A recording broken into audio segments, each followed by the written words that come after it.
देखो पेरेंट्स के तो हमने जान लिया.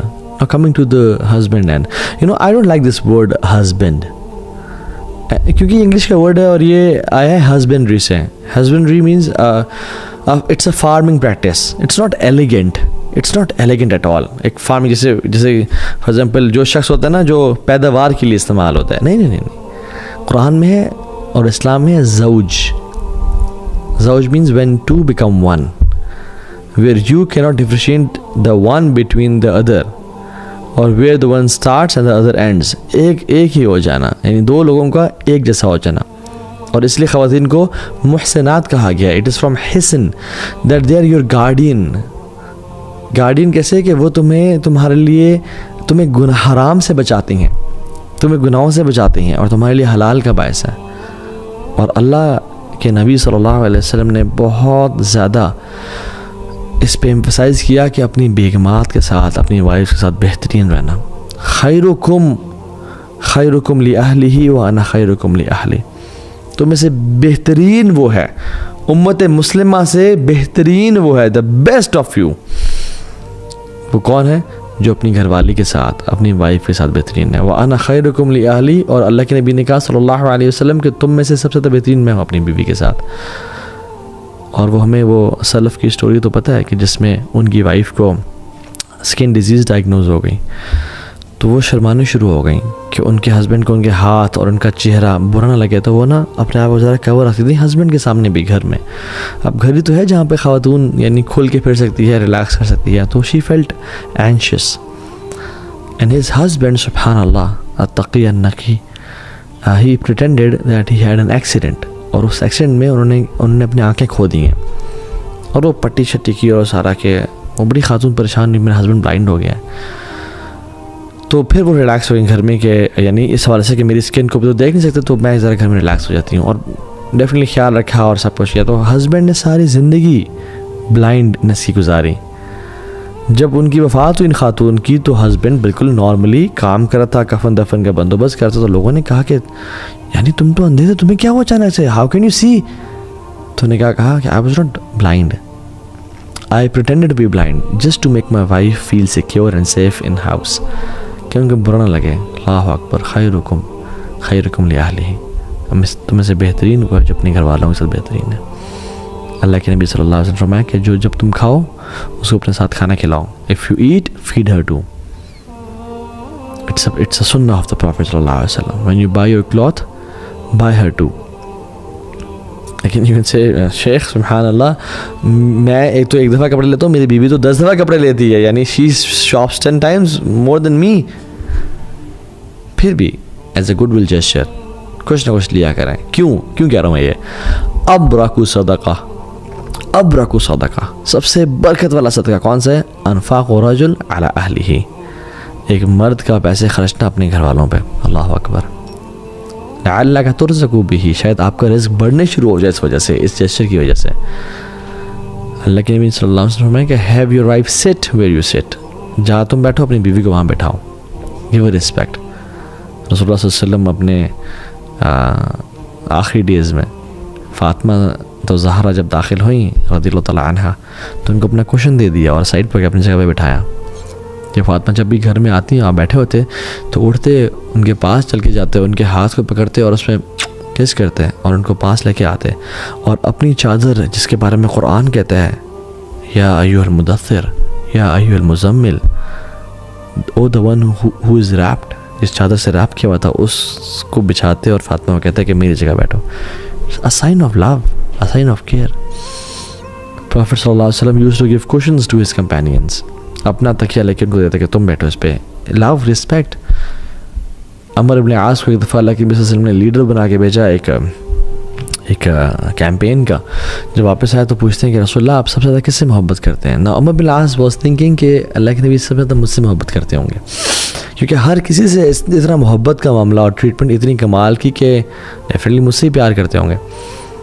तो एवरीबडी यूज्ड टू थिंक कि रसूलुल्लाह लव्स मी द मोस्ट. तो अल्लाह के नबी ने क्या कहा सबसे पहले? सबके सामने हया नहीं किया. हम तो हया करते हैं कि मैं अपनी बीवी का नाम लूँ सबके सामने.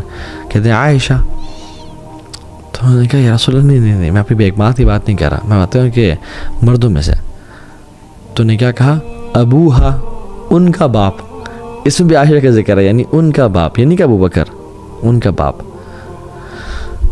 यानी सुभान अल्लाह, ये एटीट्यूड था। ये मुसलमान, ये दिस इज सुन्ना प्रोफेसर सल्लल्लाहु। हमने पांचों पे करना तो सुन्नत बना लिया, जो कि बहुत ज़रूरी है, और ये हमारे निजात का बायस है। दाढ़ी भी सुन्नत है, बहुत ज़रूरी है। लेकिन बात यह है कि ये भी तो सुन्नतें हैं जिनको हमने भुला दिया है। हज़रत आयशा से पूछा गया कि अल्लाह के नबी सल्लल्लाहु अलैहि वसल्लम घर में आते ही क्या करते हैं, कहाँ बिज़ी होते हैं? तो कहती हैं कि काना फ़ी खिदमत अहलिही, वो अपने घर वालों की खिदमत में बिज़ी हो जाते हैं। मैं और आप जो ना, ये हमारे लिए एक लिटमस टेस्ट है, हम सवाल करें अपने आप से। रसूलुल्लाह सल्लल्लाहु अलैहि वसल्लम जब अपने जूते को सी रहे थे, गर्मियों का मौसम था, उनके चेहरे मुबारक से पसीने टपकने शुरू हो गए। सो हज़रत आयशा देख के ना मुस्कुरा रही थी, तो आप सल्लल्लाहु ने उनको देखा और कहा, आयशा तुम क्यों मुस्कुरा रही हो? कहती हैं कि जो आपके चेहरे से ये जो पसीने के ड्रॉप्स गिरे ना, these drops are more beloved to me than diamonds. यानी मुझे अपने महबूब के जो पसीने के कतरात है ना, ये डायमंड से भी ज़्यादा महबूब है। और अल्लाह के नबी सल्लल्लाहु अलैहि वसल्लम ने कहा कि उनके पास उठे, उनके चल के आए, उनको किस किया और कहा कि Aisha you are more than these words to me, तुम इससे ज़्यादा कहीं मुझे ज़्यादा प्यारी हो। सो रसूलुल्लाह सल्लल्लाहु अलैहि वसल्लम से एक बार पूछा भी क्या कि हज़रत आयशा ने पूछा कि रसूलुल्लाह how is your love for me? कहते हैं कल अक़द, जैसे एक ना गिरा होती है। तो हज़रत आयशा अक्सर लाइफ में पूछा करते हैं कि how is the love, how is that not. तो कहा करते थे कि इवन स्ट्रॉन्गर। सो ये जेस्चर्स बड़े मैटर करते हैं। फातिमा तो ज़हरा घर में थी और सुब्हान अल्लाह मसवाक कर रही थी, तो हज़रत अली बिन अबी तालिब दाखिल हुए, और सरप्राइजिंगली उस टाइम पे दाखिल नहीं होते थे, तो आए घर में तो देखा हज़रत फातिमा मसवाक कर रही हैं, तो जेलस हुए और एक अशार कहना शुरू कर दिए। और उनमें से एक हिस्सा है कि याऊदा नऊदा के ओ युस्टिक, how could you touch the lips of my wife, लइन रजुलन लक़तलता, अगर तू मर्द होता मैं तुझे कत्ल कर देता। यानी जो बीवी ये सुनती है कि मेरा हस्बैंड इतना जेलस है मेरे लिए, इतना प्यार करता है मुझसे, definitely she would fall in love with him. मैं और आप कभी जैसे शो करते हैं, सवाल ये पैदा होता है, हमने कितना महीने हो गए जैसे शो किए हुए। बट याद रखें एक बात, जब हस्बैंड और वाइफ में से कोई एक जो है ना गुनाह करता है ना, तो अल्लाह सुब्हानहू तआला उसकी लाइफ में से बरकत को और लव को, जो मवद्दत होती है, फेक लव नहीं, जो रियल लव होता है, सिंसेरिटी, उसको निकाल लेते हैं। फिर याद रखें इस बात को, अल्लाह ताला उसकी ज़िंदगी से बरकत और मोहब्बत को जो है ना वो फिर ख़त्म करते जाते हैं। The more a person commits a sin. So जब भी आपका फड्डा हो ना, जब भी आपकी लड़ाई हो, देखिए आप में से किसने गुनाह किया है, और दूसरे पे ना डालें, अपने आप को सोचेंगे मैंने गुनाह तो नहीं किया। बिकॉज हम सुन्नती बातें करते हैं, सुन्नत is not just attire, it's demeanour, it's not just words, it's actions, right. इमाम अहमद बिन हम्बल रहमतुल्लाह को देख लें, अपनी जो वाइफ थी Umme Saleh, 30 years husband wife थे, never disputed with her, not even over one word. Why? Because their souls were full of तकवा। उनका तकवा जो ना उनके घरों में दाखिल हो चुका था। दे वर ईजी ऑन पीपल। वो लोगों को ना एक्सक्यूजेज देते कि चलो आई डोंट नो द एक्सक्यूज़। हदीस में आता है 70 एक्सक्यूजेज दो तुम शख्सों को, अगर तुम्हें एक्सक्यूज़ फिर भी जहन में ना आए, फिर कहो कि यार may be there is an excuse that I don't know of. Excuse देने का मतलब शायद आज इनकी तबीयत ख़राब हो, शायद ये थकी भी ज़्यादा हो, शायद स्लीप डिप्रेशन हो, शायद बच्चों ने बहुत तंग किया हो, शायद गिव देम एक्सक्यूजेज। और मैं जनरली बात बताऊँ, जो लोग लोगों को एक्सक्यूजेज देते हैं ना, और जो लोग लोगों के साथ उनका हुस्न ज़न होता है, वो बड़े अच्छे दिल के मालिक होते हैं, बड़े अच्छे लोग होते हैं। So closing your eyes on the faults of people, ये वाइज लोगों की निशानी है। वल्लाही you will be emotionally stable, you will live a good life. Muhammad bin Sirin के पास एक शख्स आया, बल्कि उनके महफिल में जब भी किसी बंदे के बारे में नेगेटिव बात की जाती ना, वो हमेशा कोशिश करता है कि उसके बारे में पॉजिटिव लाजिम मेंशन किया जाए उनकी गैदरिंग में। वहाब बिन मुनब्बे के बारे में के पास शख्स और कहा कि फ़लाँ शख्स पता है कि आपके बारे में ये कह रहा था। क्या कहते हैं कि शैतान को तेरे अलावा कोई और मैसेंजर नहीं मिला जो मेरे पास आए, यानी शैतान को तू ही मिला एज ए मैसेंजर ये बात मुझ तक पहुँचाने के लिए। खालिद इब्न वलीद के बारे में आता है कि उनके पास एक शख्स है और कहा कि फ़लाँ शख्स आपके बारे में ये कह रहा है, तो क्या कहते हैं, this is his book, let him right what ever he wants, उसकी अपनी किताबें लिखने तो जो लिखता है। और इमाम शाफी रहमतुल्लाह कहते हैं कि जो शख्स चाहता है कि उसकी ज़िंदगी का ख़ात्मा हुस्न ख़ात्मा हो, उसको बेहतरीन ख़ात्मा मिले, तो उसको अपनी लाइफ हुस्न ज़न के साथ गुजारनी चाहिए। अल्लाह अकबर। सो अगर हम चाहते हैं ना कि हमारे घर सुकून वाले बन जाएं, क्योंकि घर को कहते हैं सकन है, सकन से निकला है सुकून। घर एक सुकून की जगह, बाकी पूरी दुनिया एक फॉरेस्ट है, जंगल है जहाँ पे गंदगी है। जब घर आते हो यू फील रिलैक्स्ड। जब घर ही सुकून वाला ना हो तो फिर क्या बनेगा हमारा। सो गुनाहों को छोड़ें और अपने रोल्स और रिस्पॉन्सिबिलिटीज़ को का एहसास करें। इंशाअल्लाह मौका मिला इंशाअल्लाह तो ज़िंदगी में बहुत सारे डिफरेंट जगहों पे, और इंशाअल्लाह वेडनेसडे नाइट एक्सक्लूसिव में will be talking about particularly different family के marriage issues. By the way I have given around 3 to 4 lectures on my YouTube channel regarding marriage problems, आप उसको देख सकते हैं इंशाल्लाह।